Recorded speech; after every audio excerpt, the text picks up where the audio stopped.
जय हिंद दोस्तों, मेरे चैनल डिफेंस डिस्कशन में आप सभी का स्वागत है।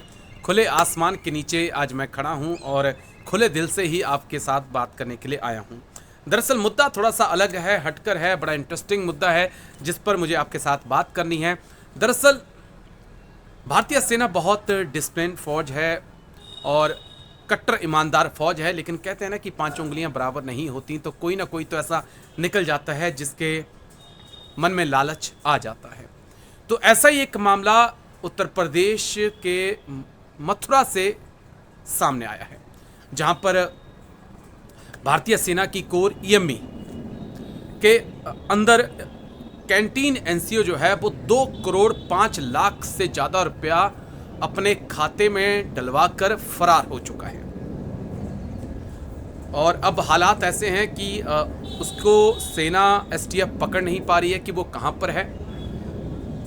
लेकिन ये सब कुछ खेल किया कैसे उसने, आप सभी को पता है। कैंटीन, हर यूनिट के अंदर एक कैंटीन होती है जहाँ पर सस्ता सामान मिलता है। आप सभी जाते हैं खरीदने के लिए, हम भी जाते हैं खरीदने के लिए।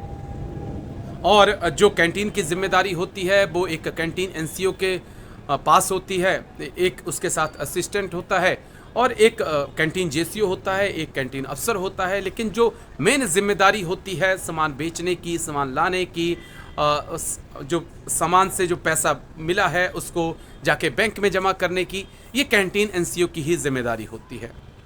पूरा हिसाब किताब उसको रखना होता है और महीने में एक बार जाकर वो जो उसकी अकाउंट बुक है उसको पेश भी करता है कि यस इतना गया, इतना सामान खरीदा, इतना पैसे का आया, इतना हमारे पास बचा हुआ है। ये सब कुछ होता है। क्योंकि कैंटीन एनसीओ मैं भी रहा हूँ तो मुझे इन चीज़ों का बारीकी से पता है। 4 महीने तक कैंटीन का कार्यभार मेरे को भी संभालने का मौका मिला था।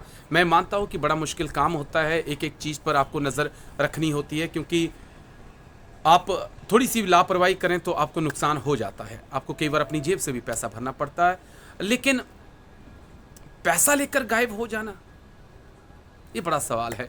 दरअसल जो कैंटीन एनसीओ था उसके बारे में कहा जा रहा है कि वो, उसका नाम नाइक दीपक कुमार था और वो कैंटीन क्लर्क था। और उसने क्या किया, जो कैंटीन की कमाई होती थी हर दिन की, किसी दिन 20 लाख का सामान बिक गया, किसी दिन 25 लाख का सामान बिक गया, वो यूनिट के खाते में ना डालकर, जो कि कैंटीन का खाता होता है उसमें ना डालकर, वो उस पैसे को अपनी बीवी के अकाउंट में ट्रांसफ़र कर देता था।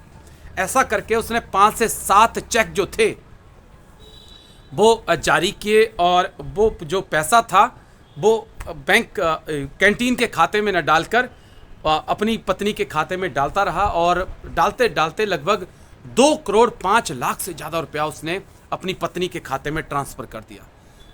अलग अलग खातों में पत्नी के ट्रांसफ़र कर दिया। बीच में खबरें कुछ ऐसी भी आई कि उसने सेना के ही 2 हवलदारों के खाते में भी कुछ पैसा डाला है, जो कि जम्मू में तैनात हैं, लेकिन इस बात की पुष्टि नहीं हो पाई है। लेकिन इतनी पुष्टि जरूर हुई है कि उसने अपनी वाइफ के खाते में 2 करोड़ से ज़्यादा रुपया डाल दिया। उसकी वाइफ को हालांकि अब पुलिस ने हिरासत में लिया है, पूछताछ की जा रही है, लेकिन नाइक दीपक कुमार कहाँ पर है इसके बारे में पता नहीं लग पाया है। पुलिस, एसटीएफ लगातार उससे तलाश रही है। तो एक बहुत बड़ी धोखाधड़ी का ये मामला है।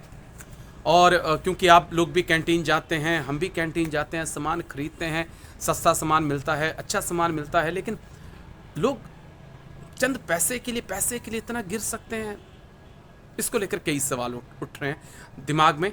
क्योंकि मैं भी कैंटीन एनसीओ था तो मैं एग्री करता हूँ, इस बात से एग्री करता हूँ कि काम का लोड होता है, आपके पास पैसा भी आता है। अब जब शाम तक आपने जो पैसा, जितने का आपने सामान बेचा है, जो पैसा आपके पास आया है, आजकल तो डिजिटल हो गया सब कुछ।